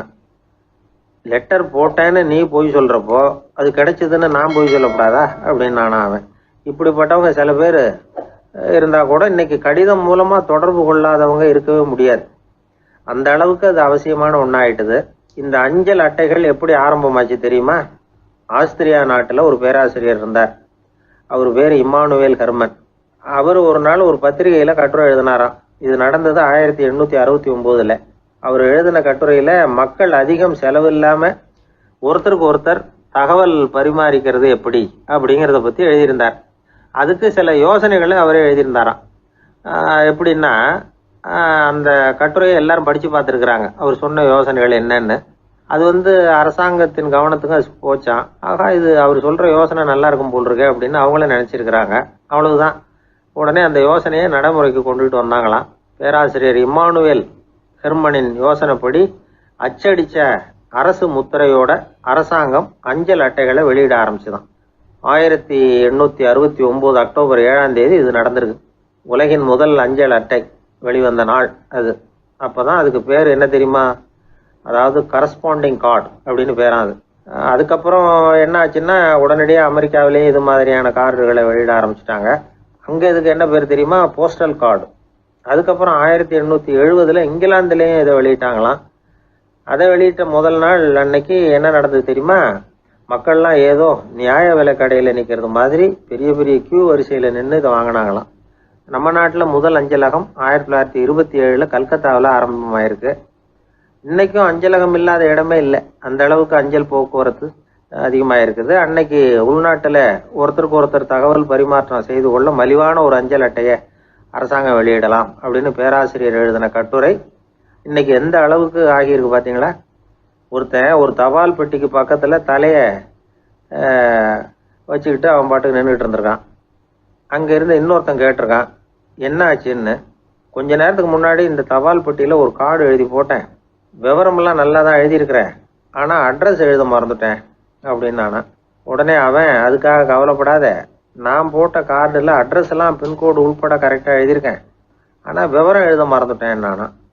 கவலைப்படாத, கொஞ்ச நேரத்தில் தபால்காரர் வருவார், பெட்டியை திறந்ததும் நம்ம லெட்டரை கேட்டு வாங்கிக்கலாம்னா ஒருத்தன். கொஞ்ச நேரத்துக்கு முன்னாடி அவர் வந்தார், கேட்டேன், அதுக்கப்புறம் தான் மனசுக்கு ரொம்ப கஷ்டமாக போச்சு நானா. இவன் ஏண்டான்னு கேட்டிருக்கான். அவன், இது தபால் புட்டு இல்லையா. ஒரு தடவை கலைவாணர் NS கிருஷ்ணன் பேராசிரியர் கல்கியை சந்திச்சு பேசிக்கிட்டு இருந்தாராம். கலைவாணர் கல்கியை பார்த்து, எனக்கு கதை எழுத ஆசையா இருக்கு, எப்படி எழுதுறதுன்னு கேட்டாராம். கதை எழுதுறதுக்கு 4 மை வேணும்னாராம் கல்கி. அப்படியா, அப்படின்னா என்னென்ன கலர் மை அப்படின்னு கேட்டிருக்காரு கலைவாணர் சிரிச்சுக்கிட்டே. நான் சொன்னது கலர் மை இல்லை, அது வேற மை. அதாவது கதை எழுதுறதுக்கு தேவைப்படுகிற 4 மை எதுன்னா, 1 திறமை, 2 பேணாமை, 3வது தனிமை, 4வது பொறுமை அப்படின்னாராம். உடனே கலைவாணர், உங்க யோசனை அருமை அப்படின்னாராம். அதுதான் கலைவாணர். பொதுவாக எழுத்தாளர்கள் எழுதுகிற மாதிரி நடந்துக்கிறது இல்லை, ஆனால் கலைவாணர் என்ன சொல்லுவாரோ அதே மாதிரி நடந்துக்குவார். எல்லாருக்கும் எல்லாம் கிடைக்கணுங்கிற கருத்தை சினிமா படங்களில் வலியுறுத்துவார். அதே மாதிரி நடைமுறை வாழ்க்கையிலேயும் எல்லாருக்கும் எல்லாமும் கொடுப்பார். பணம், பதவி, புகழ் இப்படி எதுவுமே இல்லாத ஒரு சாதாரண மனுஷனா இருந்தா கூட இவர் மனுஷனுக்கு கொடுக்குற மரியாதையில கொஞ்சமும் குறைச்சல் இருக்காது. இந்த குணம் சாதாரணமா எல்லாருக்கும் இருக்கிறது இல்லை. அவரு சினிமா தியேட்டருக்கு போய் சினிமா பார்க்கறது வழக்கம். அவர் வந்திருக்கிறாருங்கிறது தெரிஞ்சா போதும், வெளியில பிச்சைக்காரங்க வந்து கூடிடுவாங்க. இது அவருக்கு தெரியும். வெளியில நம்மளை நம்பி ஒரு கூட்டம் காத்துக்கிட்டு இருக்குமேன்னு நினைப்பார். உடனே ஒரு 100 ரூபா நோட்டை கொடுத்து சில்லறையா மாத்திட்டு வர சொல்லுவார். படம் முடிஞ்சு வெளியில வர்றப்போ சில்லறையோட வருவார், எல்லாருக்கிட்டையும் கொடுத்துருவார். ஏன்னா எல்லாரும் தேடிட்டு வருவாங்க அவரை. என்ன எல்லாரும் சௌக்கியமா இருக்கிறீங்களா அப்படின்னு பிரியமா விசாரிப்பார். ஏதோ ரொம்ப நெருங்கின சொந்தக்காரங்களை விசாரிக்கிறது மாதிரி விசாரிப்பாரு. தன்கிட்ட இருக்கிற சில்லறையை எல்லாருக்கும் சமமா பிரிச்சு கொடுத்துட்டு தான் அங்கிருந்து புறப்படுவார். ஒரு நாள் அது மாதிரி புறப்படுற சமயத்துல ஒரு சின்ன பையனுக்கு சில்லறை எதுவும் கிடைக்கல கொடுக்கறதுக்கு. இது கலைவாணருக்கு தெரியாது. கார்ல ஏறி புறப்பட்டு போயிட்டார். அந்த பையன் காரை பிடிச்சிக்கிட்டு பின்னாடியே ஓடிச்சாந்துருக்கிறான். ஐயா, நீங்களே இல்லைன்னு சொன்னா நான் என்ன பண்றது, இன்னைக்கு பட்னி தான், அம்மாவுக்கு வேற உடம்பு சரியில்லை அப்படின்னு கத்திக்கிட்டே ஓடியாந்தானா. கலைவாணர் கவனிச்சுட்டார். உடனே காரை நிறுத்த சொன்னார், இறங்கினார். அந்த சின்ன பையனை கட்டி பிடிச்சிக்கிட்டு, என்னை மன்னிச்சுக்கப்பா, நான் கவனிக்காம வந்துட்டேன் அப்படின்னு சொல்லி அழ ஆரம்பிச்சுட்டாராம். இன்னொரு தடவை இதே மாதிரி ஒரு தியேட்டர்ல இருந்து வெளியில வந்திருக்கிறார். ஒரு ஆள் அவர்கிட்ட வந்து நின்றுருக்கார். அவர் கொடுக்கறதுக்கு இவர்கிட்ட பணம் இல்லை. பணம் இல்லையாப்பா அப்படின்னாராம். உங்ககிட்டயே இல்லையா அப்படின்னாராம் அவரு. கலைவாணருக்கு மனசு ரொம்ப சங்கடமா போச்சு. உடனே புறப்பட்டு வீட்டுக்கு போனார். அங்க இங்க தேடி பார்த்து அங்கிருந்த கொஞ்சம் நெஞ்ச சில்லறை எடுத்தார். காரு டிரைவரை கூப்பிட்டார். தியேட்டர் வாசல்ல நின்றுகிட்டு இருந்த ஆசாமியோட அங்க அடையாளங்களை சொன்னார். காரை எடுத்துட்டு போய் அந்த ஆளை கண்டுபிடிச்சி இந்த காசை கொடுத்துட்டு வா அப்படின்னு அனுப்பி வச்சாராம். பிச்சை போடுறதுக்காக காரை அனுப்புனதாக வேற யாரை பத்தியாவது நீங்க கேள்விப்பட்டிருக்கிறீங்களா? அவர் ஒரு வித்தியாசமான மனிதர், வித்தியாசமான கலைஞர். கலைவாணரோட சகோதரர் கல்யாணம் நடந்தது. அதுல தியாகராஜ பாகவதர் கச்சேரி முடிஞ்ச உடனே அதுல சம்பந்தப்பட்ட கலைஞர்களுக்கெல்லாம் கலைவாணர் பரிசுகள் கொடுக்கிறார். அந்த கச்சேரியில கடம் வாசிச்சவருக்கு மட்டும் மற்ற எல்லாருக்கும் கொடுத்ததை விட பெருசா ஒரு வெள்ளி கோப்பையை பரிசா கொடுத்தாராம். மற்றவங்களுக்கெல்லாம் சின்னதா கொடுத்துட்டு கட வித்துவானுக்கு மட்டும் பெருசா பரிசு கொடுக்குறீங்களே ஏன்னு கேட்டிருக்கிறாங்க. அதுக்கு கலைவாணர் விளக்கம் கொடுத்தாராம். இப்பெல்லாம் ரயில்ல கூட்டம் அதிகங்கிறது உங்களுக்கு எல்லாருக்கும் தெரியும். இந்த வித்துவான் இவ்வளவு பெரிய மண்பானைய ரயில்ல ரொம்ப பத்திரமா உடையாம ரொம்ப தூரத்துல இருந்து கொண்டு வந்திருக்கிறாரே, அது என்ன சாமான்யமான காரியமா? அவரோட அந்த சாமர்த்தியத்தை பாராட்டுறதுக்காக தான் அவருக்கு இவ்வளவு பெரிய பரிசு அப்படின்னாராம். அறிவில் சிறந்தவர்கள் ஆண்களா பெண்களா? என்னுடைய நண்பர் ஒருத்தரை பார்த்து நான் கேட்ட கேள்வி இது. அவர் மெதுவா தன்னுடைய தலையை சொரிஞ்சுக்கிட்டே சொன்ன பதில், அதுல என்ன சார் சந்தேகம், அவங்க தான் அப்படின்னார். அனுபவ அடிப்படையில் அவர் இப்படி சொல்றாரு. அறிவியல் அடிப்படையில் பார்க்குறவங்களும் இப்படிதான் சொல்றாங்க. இயற்கையின் நோக்கம் இனப்பெருக்கம், இதுல பெண்களின் பங்கு அதிகம். அதனால இயற்கையே பெண்களுக்கு பல சலுகைகளை கொடுத்துருக்குது, சக்தியை கொடுத்துருக்குது. இப்போ வெளிநாடுகளில் இதை பற்றியெல்லாம் நிறைய ஆராய்ச்சி பண்ணி பார்த்துருக்குறாங்க, புள்ளி விவரங்கள்லாம் வெளியிட்டிருக்கிறாங்க. ஆண் குழந்தைகளை விட பெண் குழந்தைகள் முன்னாடியே பேச ஆரம்பிச்சுடுறாங்களாம். அது மட்டும் இல்லை, அதிக எண்ணிக்கையில் வார்த்தைகளை கற்றுக்கிறாங்களாம். அப்புறம் பலவிதமான வாக்கிய அமைப்புகளை அமைச்சு பேசுறதுலையும் பெண் குழந்தைகள் முன்னாடியே ஆரம்பிச்சுடுறாங்களாம். இதெல்லாம் சீக்கிரமாக செய்கிறது பெண் குழந்தைகள் தான். சம வயது உள்ள ஆண் குழந்தைகள் பெண் குழந்தைகள் இவங்களை வச்சு சோதனைகள் பண்ணி பார்த்துருக்குறாங்க. அதாவது ஒரே வயசுள்ள ஆண் குழந்தை பெண் குழந்தை இதெல்லாம் வச்சு அவங்ககிட்ட ஒரே கேள்வியை பல விதமாக கேட்கறது, ஒரே செய்தியை வேற வேற கோணங்கள்ல இருந்து விளக்குறது, தவறு இல்லாமல் பேசுறது, வேகமாக படிக்கிறது, எழுதுறது, புரிஞ்சுக்கிறது, இப்படி இதை பற்றிலாம் எத்தனையோ சோதனைகள்லாம் செஞ்சு பார்த்துருக்குறாங்க. அப்படி பார்த்ததுல என்ன தெரிஞ்சதுன்னா, அதில் எல்லாம் ஆண் குழந்தைகளை விட பெண் குழந்தைகள் 1.5 மடங்கு அதிக திறமை உள்ளவங்களா இருக்கிறாங்களாம். இன்னொரு மொழியை கற்றுக்கிறது, பேசுறது, எழுதுறது, இது கூட பெண்களுக்கு சுலபமாக வருதான். 2 மொழிகளை மாற்றி மாற்றி பேசுறது, மொழிபெயர்க்கிறது, இப்படிலாம் கூட சோதனை பண்ணி பார்த்துருக்குறாங்க.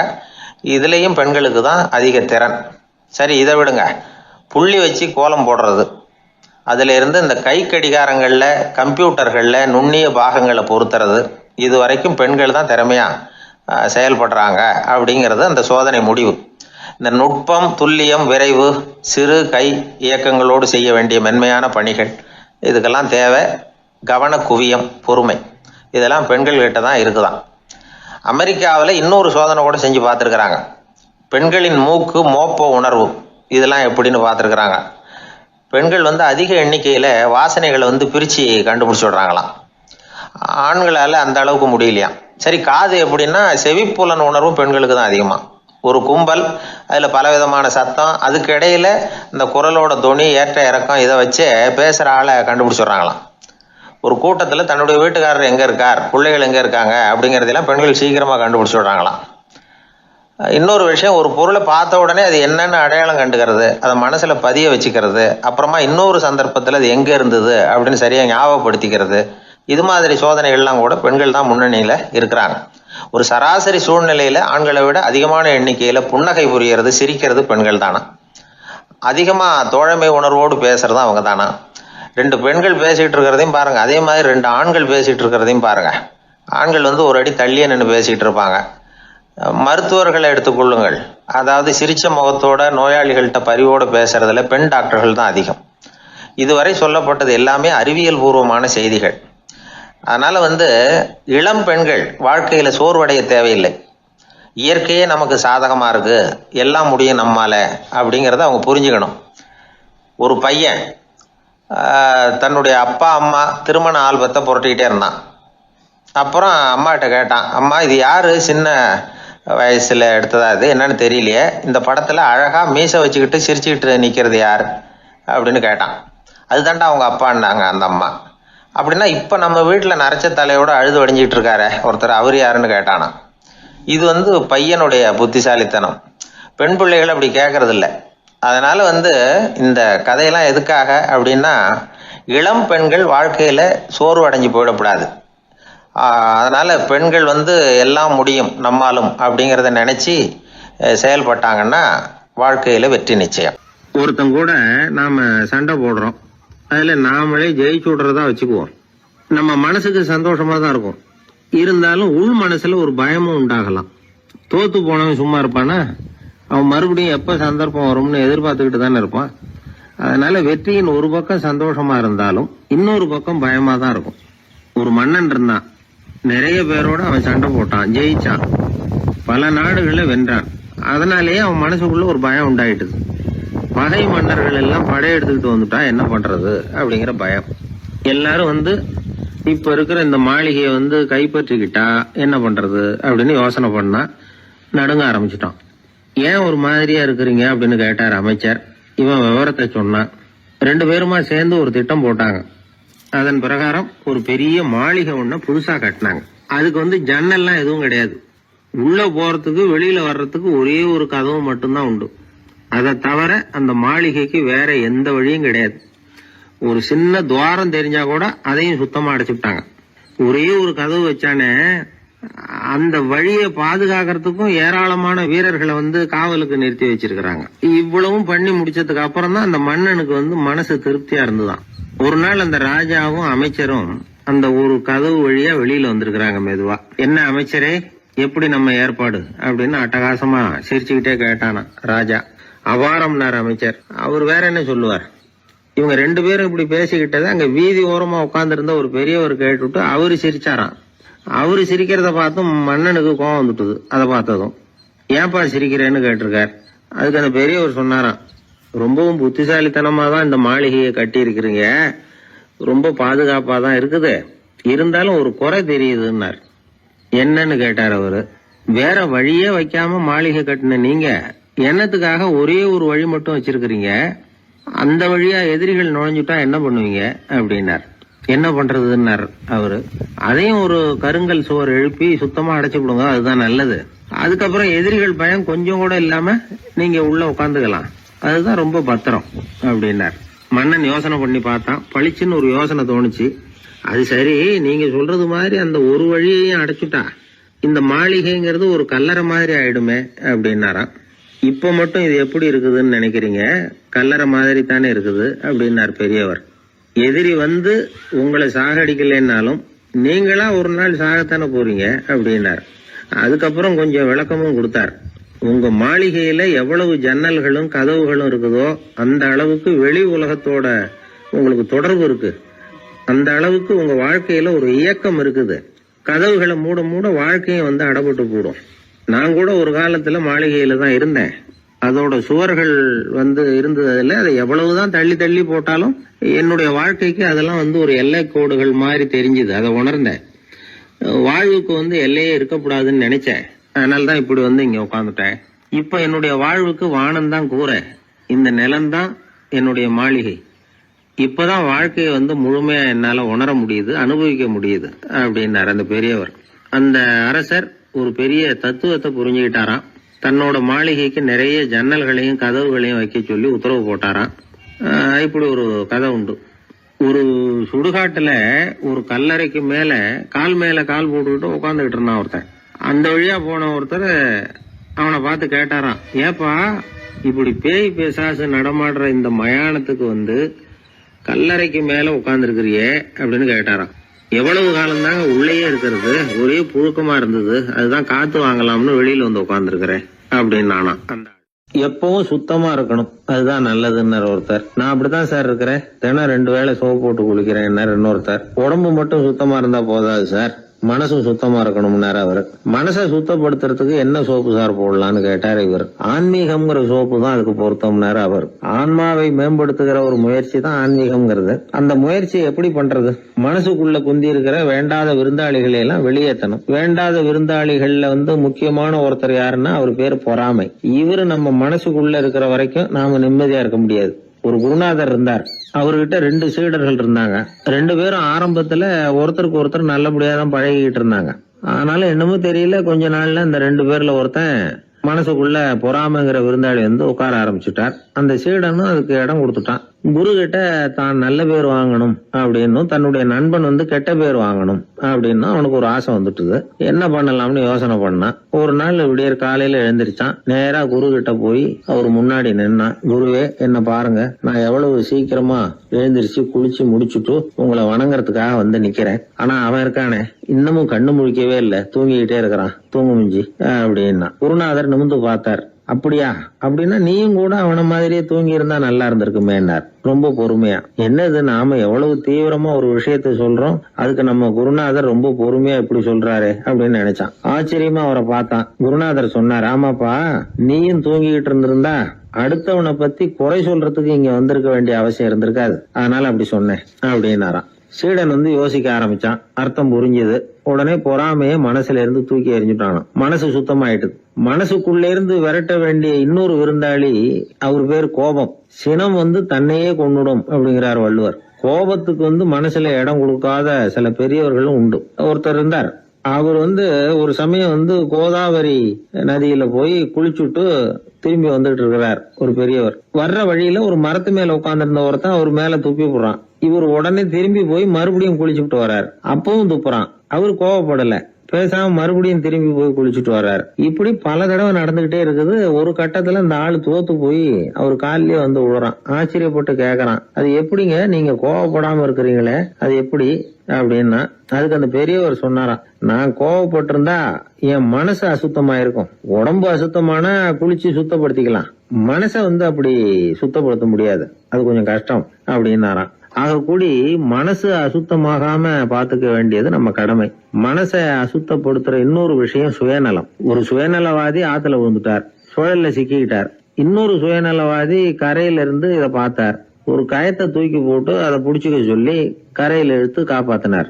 அவர் கரையில ஏறின உடனே இவரை பார்த்து, என்ன காப்பாத்தினதுக்காக உங்களுக்கு 50 காசு கொடுக்கலாம்னு பாக்குறேன், ஆனா என்கிட்ட 1 ரூபாயா இருக்கு, சில்லறையா இல்ல அப்படின்னாராம். உடனே காப்பாத்தினவர் இவரை பார்த்து, அப்படின்னா நீங்க இன்னொரு தடவை தண்ணியில விழுந்துருங்க, நான் காப்பாத்துறேன், 1 ரூபாயா கொடுத்துடலாம் அப்படின்னாராம். இப்படிப்பட்டவங்க எல்லாம் எத்தனை தடவை தண்ணியில விழுந்தாலும் மனசு சுத்தமாக போறதில்லை. இந்த உலகத்துல 7 வகையான மனிதர்கள் இருக்கிறாங்களாம். டாக்டர் எட்வர்டு பாஷ் அப்படிங்கிறவர் சொல்றார், மனிதர்களோட மனோநிலை அடிப்படையில அவங்கள 7 வகையா பிரிக்கலாம்ங்கிறார் அவர். அது எப்படி தெரியுமா? முதல் வகை பயந்த குணம் உள்ளவர்கள். சார் ரொம்ப பயந்த சுபாவம், வீட்டுல கூட வாயை திறக்க மாட்டார், சாப்பிட போறப்ப மட்டும்தான் கொஞ்சம் வாயை திறப்பார் அப்படிங்கிறோம்ல, அவங்க எல்லாம் இந்த ரகம். 2வது வகை எப்படின்னா, சஞ்சலப்படுகிறவர்கள். எதுக்கு எடுத்தாலும் கலக்கம் குழப்பம், இப்படியே காலம் தள்ளுறவங்க பல பேரை பார்த்திருப்பீங்க, அவங்க எல்லாம் இந்த ரகம். 3வது வகை எப்படின்னா, யதார்த்த உலகை மறந்து கற்பனை உலகத்திலேயே மிதக்கிறவங்க. இளைஞர்கள், கவிஞர்கள், இப்படி பல பேர் இருக்கிறாங்க. எப்ப பார்த்தாலும் கற்பனை உலகத்திலேயே மிதந்துகிட்டு இருப்பாங்க.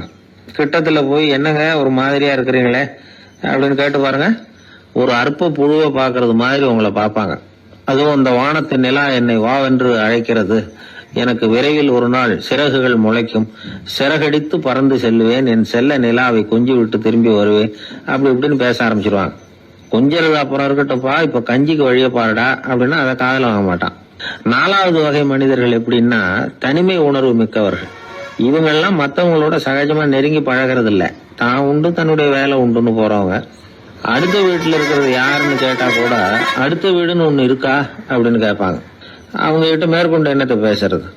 5வது வகை மனிதர்கள் எப்படின்னா, மற்றவர்கள் செல்வாக்குக்கு உட்பட மறுப்பவர்கள். அடுத்தவங்க செல்வாக்குக்கு இவங்க ஆட்படுறது இல்ல. நான் யார் தெரியுமா அப்படின்னு கேட்டா அதை தெரிஞ்சுக்கிட்டு எனக்கு என்ன ஆக போகுது அப்படிம்பாங்க. 6வது வகை எப்படின்னா, எப்பவும் எதுலயும் பற்று இல்லாம இருக்கிறவங்க. இது ஒரு துறவு மனப்பான்மை. இயல்பாவே சில பேர் இப்படி இருக்கிறது உண்டு, அவங்களுக்கு எதுலயுமே ஒரு ஈடுபாடு இருக்காது. 7வது வகை மனிதர்கள் மத்தவங்க கவலையை தன்னுடையதான் ஆக்கிக்கிட்டு கவலைப்படுறவங்க. இவங்க மகாத்மாக்கள். தான் வேற அடுத்தவங்க வேறன்னு நினைக்கிறது இல்லை இவங்க. அப்படிப்பட்ட எண்ணம் இவங்களுக்கு வர்றதில்லை. அதனால அடுத்தவங்களுக்கு ஒரு கஷ்டம் வந்தா அதை தன்னுடைய கஷ்டமாக எடுத்துக்கிட்டு கவலைப்படுறவங்க இவங்க. ஆக கூடி இப்படி 7 வகையான மனிதர்களை அடையாளம் காட்டுறார் அந்த நிபுணர். நாம இதுல எந்த அகத்துல வர்றோங்கிறத நாம தான் அடையாளம் கண்டுபிடிச்சுக்கணும். எனக்கு தெரிஞ்ச ஒரு மனிதர் உண்டு. அவர் ஒரு வித்தியாசமான டைப்பு. எதையும் பிராக்டிக்கலா யோசிக்கிறவர். எப்பவும் அடுத்தவங்களுக்கு ஒன்றும் பண்ண மாட்டார். ஆனா நினைக்கிறது என்னன்னா, அடுத்தவங்களும் நல்லா இருக்கணும், நாமளும் சந்தோஷமா இருக்கணும் அப்படின்னு ஆசைப்படுறவர். அவருக்கு ஒரு சமயம் திடீர்னு உடம்பு சுகம் இல்லாம போட்டுது. டாக்டர் கிட்டத்துல போனார், பணம் கொடுத்தார், வைத்தியம் பார்த்தார். அவரு எழுதி கொடுத்த மருந்து சீட்டை வாங்கிட்டார். மருந்து கடைக்கு போனாரு, பணம் கொடுத்தாரு, மருந்து வாங்கினார். அதை எடுத்துட்டு வீட்டுக்கு வந்தார். அதுக்கப்புறம் அந்த மருந்தை சாப்பிடணும்ல, சாப்பிடல, அப்படியே சும்மா வச்சுட்டார். அவரை பார்த்து கேட்டோம், ஏன் சார் இப்படி பண்றீங்க, வீண் செலவு தானே இது, நீங்க எதுக்காக டாக்டர் கிட்ட போய் பணம் செலவு பண்ணீங்க அப்படின்னு கேட்டாங்க. அதுக்கு சொல்றாரு, டாக்டர் வாழணும் இல்லையா அதுக்காக. சரி, அதுக்கப்புறம் என்னத்துக்கு மருந்து வாங்கினீங்க அப்படின்னு கேட்டா, மருந்து கடைக்காரர் வாழணும் இல்லையா, அதுக்காக அப்படின்னாரு. சரி, அப்புறம் ஏன் வாங்கின மருந்தை சாப்பிடாம வச்சிருக்கிறீங்க அப்படின்னா, நான் வாழணும் இல்லையா அதுக்காக அப்படின்னாராம் அந்த ஆள். ஒரு பூங்கா, அங்க ஒருத்தர் நின்றுட்டு இருக்கிறார், ஏதோ ஆழ்ந்த யோசனையில இருக்கிறார். அந்த பக்கமா இன்னொருத்தர் வந்தார், இவரை கவனிச்சார். என்ன யோசனைன்னு கேட்டார். எப்படி எழுந்திருக்கிறதுன்னு யோசனை பண்ணிட்டு இருக்கிறேன்னாரு அவர். கேட்டவருக்கு ஒரு மாதிரி ஆயிட்டது. ஏற்கனவே நின்றுட்டு இருக்கிற ஒருத்தர் எப்படி எழுந்திருச்சு நிக்கிறதுன்னு யோசிக்கிறாருன்னா அது ஆச்சரியம் தானே. அதுக்கப்புறம் இவர் யோசிக்க ஆரம்பிச்சார், என்ன இவர் இப்படி பேசுறாரு அப்படின்னு. கீழே விழுந்தாதானே எழுந்திருச்சு நிக்க முடியும். எழுந்திருக்கணும்னு நினைக்கிறவங்க முதல்ல கீழே விழணும். இவர் முதல்ல கீழே விழணும், அதுக்கப்புறம் தான் எழுந்திருக்கிறது எப்படின்னு சிந்திக்க முடியும். இந்த உலகத்துல எல்லாருமே கீழே விழுந்து எழுந்தவர்கள் தான். இப்ப இந்த குழந்தை பருவத்துல கீழே விழாம நடைபயில கற்றுக்கிட்டவங்க யாராவது உண்டா? சின்ன வயசுல ஒரு தடவை கூட கீழே விழல சார், அப்படியே பிறந்தாரு வளர்ந்தாரு பெரியவர் ஆயிட்டார் அப்படின்னு யாரையும் சொல்ல முடியாது. மனுஷங்கிறவன் விழுந்து புரண்டு எழுந்துதான் நடக்க கத்துக்கிறான். ஒரு உண்மையை நாம எல்லாரும் புரிஞ்சுக்கணும். இந்த உலகத்துல தவறு செய்யாத மனிதர்களே யாரும் கிடையாது. அப்படி இருக்கிறப்போ எப்போதாவது நாம தவறு பண்ணிவிட்டோம்னா அதுக்காக மனசு உடைஞ்சு போயிடக்கூடாது, வாழ்க்கையில வெறுப்பு வந்துடக்கூடாது. தவறு நடந்துட்டுதா அதுக்காக மனசு உடைஞ்சு போடாதீங்க, அதை ஒரு பாடமா எடுத்துக்கங்க. அதே தவறு மறுபடியும் நடக்காம வேணும்னா பாத்துக்கலாம், அது போதும். தடைக்கல்ல படிக்கெல்லாம் மாத்திக்கணும், இதுதான் இதுல முக்கியம். ஒரு அலுவலகம், அங்க ஒரு அதிகாரி, அவர் உயர்ந்த பதவியில இருந்தார், சிறந்த நிர்வாகின்னு பேர் வாங்கினவர். அவர் தனக்கு கீழே வேலை செய்யறவங்க கிட்ட எல்லாம் சொல்லுவாராம், இந்த நிறுவனத்துல நீங்க எத்தனை தடவை வேணும்னாலும் தவறுகள் செய்யலாம், ஒரே விஷயம் என்னன்னா ஒரே தவறை மறுபடியும் செய்யக்கூடாது, அது முக்கியம் அப்படின்னு பாராம். இத மேம்போக்கா பார்த்தா அவர் ஏதோ தன்னுடைய ஊழியர்களை தவறு செய்ய தூண்டுறது மாதிரி தெரியும். ஆனா உண்மை அப்படி இல்ல. இன்னைக்கு என்ன நடக்குது தெரியுமா? அநேகமா எல்லா மனிதர்களுமே ஒரே தவறை தான் மறுபடியும் செய்யறாங்க. விளையாட்டு வீரர்கள் ஒரே மாதிரியான தவறுகளை திரும்ப திரும்ப செய்யறது உண்டு. கணக்கு எழுதுறவங்களை பாருங்க, ஒரே தப்ப மறுபடியும் செய்வாங்க. அலுவலகம் வருகிறவர்களை கவனிங்க, ஒரு நாள் தாமதமா வந்தா பரவாயில்ல, தினமும் தாமதமா வருவாங்க. இது மாதிரி செய்த தவறையே திரும்ப திரும்ப செய்யறதுக்கு என்ன காரணம்? ஞாபக மறதி, கவனக்குறைவு, தன்னுடைய திறமை பேர்ல அளவுக்கு மீறிய நம்பிக்கை, இப்படி இதுல ஏதாவது ஒரு காரணமா இருக்கலாம் அப்படிங்கிறாங்க இது பற்றி ஆய்வு செய்கிற வல்லுநர்கள். ஒரு தடவை செஞ்ச தவிர மறுபடியும் செய்யறது இல்லைன்னு முடிவு செஞ்சுக்கிட்டு அதை செயல்படுத்த கத்துக்கணும், அது போதும், வாழ்க்கை வெற்றிகரமா அமையும் அப்படிங்கிறாங்க அந்த அனுபவசாலிகள். அதனால வெற்றிகரமா வாழ்க்கையில நடைபோட விரும்பும் இளைஞர்கள் தவிர்க்க வேண்டியது என்னன்னா, முதல்ல சோம்பலை தவிருங்கள், சுறுசுறுப்பாக இயங்குங்கள் அப்படிங்கறது அவங்க அறிவுரை. 2வது ஞாபக மறதி, எந்த செயல்லையும் ஈடுபாடு வேணும், அக்கறை வேணும். 3வது கவனக்குறைவு, எதையும் அலட்சியப்படுத்தக்கூடாது. 4வது என்னால முடியாதது எதுவுமே கிடையாது அப்படிங்கிற அளவுக்கு மீறிய நம்பிக்கை, அது ஆபத்துல கொண்டு போய் விட்டுரும். முதல் தவறு உங்களுக்கு ஒரு பாடமா அமையணும். ஒரு மனிதர் அவர் தன்னுடைய 2 காதுலயும் கட்டு போட்டுக்கிட்டு வந்தார். அவருடைய நண்பர் அதை கவனிச்சுட்டாரு. என்ன சார் ஆச்சு, 2 காதுலயும் கட்டு போட்டுருக்கீங்களே அப்படின்னு விசாரிச்சார். ஒண்ணுமில்ல சார், வீட்டுல ரொம்ப ஆர்வமா டிவியில கிரிக்கெட் மேட்ச் பாத்துக்கிட்டு இருந்தேன். இப்போ என்னுடைய மனைவி துணிகளுக்கு அயன் பண்ணிட்டு இருந்தாங்க. அயன் பாக்ஸ் அப்படியே வச்சுட்டு அடுப்பங்கரைக்கு போயிட்டாங்க. அந்த சமயம் பார்த்து டெலிபோன் பண்ணி அடிச்சது. அவசரமா ஓடி போய் அதை எடுத்து காதுல வச்சேன். அப்பதான் தெரியும் அது அயன் பாக்ஸ்ங்கிற விஷயம். சூடா இருந்ததா, சுட்டு விட்டது அப்படின்னாரு. ஒரு காது சரி சார், 2 காது ஏன் அப்படி ஆச்சு அப்படின்னு கேட்டார். அதே ஆளு மறுபடியும் போன் பண்ணா சார் அப்படின்னாரு. இவர் எவ்வளவு தூரம் யோசிச்சிருப்பாரு பாருங்க. தவறு மறுபடியும் நடக்கக்கூடாது, முதல் தவறு உங்களுக்கு ஒரு பாடமாக அமையட்டும் அப்படிங்கறது தான் இதுல இருந்து நாம தெரிந்து கொள்ள வேண்டிய கருத்து. அதனால தவறுகள் அதெல்லாம் தடைக்கெல்லாம் நினைக்க வேண்டாம், படிக்கெல்லாம் நினைப்போம். அப்படி நினைச்சோம்னா வாழ்க்கையில வெற்றி நிச்சயம். காசி தேசத்துல ஒரு வேடன் இருந்தானா, அவன் வழக்கம் போல காட்டுக்கு வேட்டையாட போயிருக்கிறான். ஒரு மானுக்கு நேரா குறி பார்த்து அம்பை விட்டுருக்கான். குறி தவறி போய் அந்த அம்பு ஒரு பெரிய மரத்து மேல போய் குத்திக்கிட்டுது. விஷம் தடவுன அம்பு, அதனால மரம் வீணா போயிட்டுது. அதுல இருந்த இலை காய் எல்லாம் உதிர ஆரம்பிச்சுட்டுது. கொஞ்ச நாள்ல அந்த மரம் பூரா காஞ்சி அப்படியே பட்டு போச்சு. அந்த மரத்துல ஒரு பொந்து, அதுல ஒரு கிளி ரொம்ப காலமா இருந்துகிட்டு இருக்குது. அந்த மரம் நல்லபடியா வளமா இருந்த காலத்துல நிறைய பறவைகள் அதுல தங்கி இருந்தது. மரம் காய ஆரம்பிச்சதும் அந்த பறவையெல்லாம் யோசிக்க ஆரம்பிச்சது, சரி இனிமே இந்த மரம் நமக்கு சரிபட்டு வராது, வேற இடம் பார்க்க வேண்டியதுதான் அப்படின்னு நினைச்சு ஒவ்வொன்னா பறந்து போக ஆரம்பிச்சுட்டுது. கடைசியில தங்கி இருந்தது அந்த ஒரு கிளி மட்டும்தான். அது அந்த மரத்தை விட்டுட்டு எங்கேயும் போறதுக்கு பிரியப்படல. ஏன்னா அதுக்கு அந்த மரத்து மேல அவ்வளவு அன்பு. இறை தேடுறதுக்கு கூட அந்த கிளி வெளியே போறதில்ல. சாப்பிடாம இருந்தா உடம்பு என்னத்துக்கு ஆகும்? கிளி ரொம்ப வாடி போயிட்டுது, சத்தம் போட்டு கத்த கூட அதால முடியல. அந்த கிளி இப்படி நடந்துக்கிறது தேவலோகத்துல இருந்த இந்திரனுக்கே ரொம்ப ஆச்சரியமா இருந்துதான். நேர்ல போய் அந்த கிளிய பாத்துட்டு வந்தா தேவையில்லைன்னு தோணுச்சு அவனுக்கு.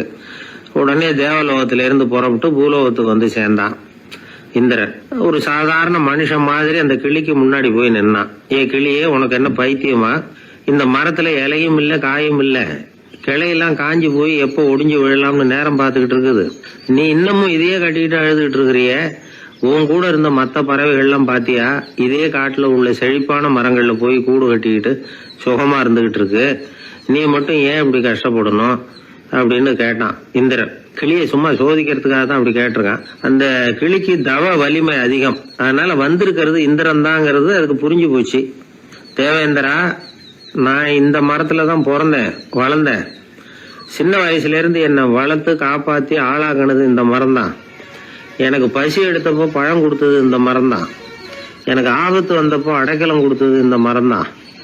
இப்போ இந்த மரம் கஷ்ட திசையில இருக்குது. இந்த நேரத்துல நான் மட்டும் நல்லா இருந்தா போதும்னு நினைக்கலாமா?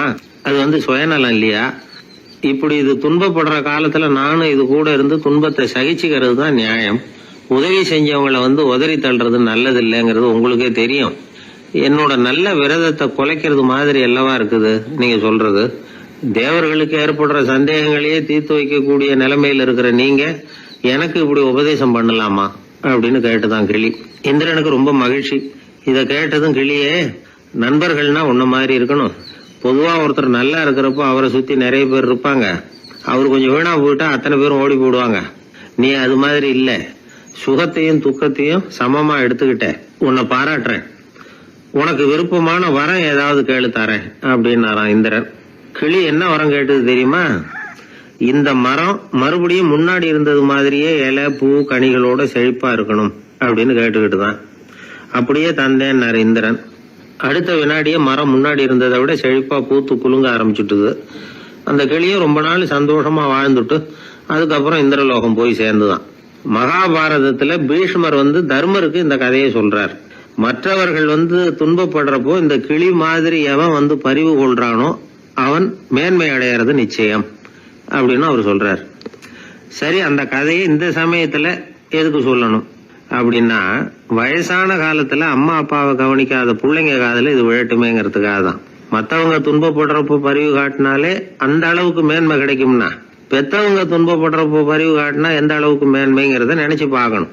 ஒரு வயசான அப்பா தன்னோட பிள்ளைய பத்தி ரொம்ப மெச்சுக்கிட்டார். என் பிள்ளை எப்பவும் புத்திசாலித்தனமா குடும்பம் நடத்துறான். அவன் சம்சாரம் கோவிச்சுக்கிட்டு பிறந்த வீட்டுக்கு போற அளவுக்கு அவன் நடந்துகிட்டதே இல்லை அப்படின்னார். அப்படிங்களான்னு கேட்டோம் ஆச்சரியமா.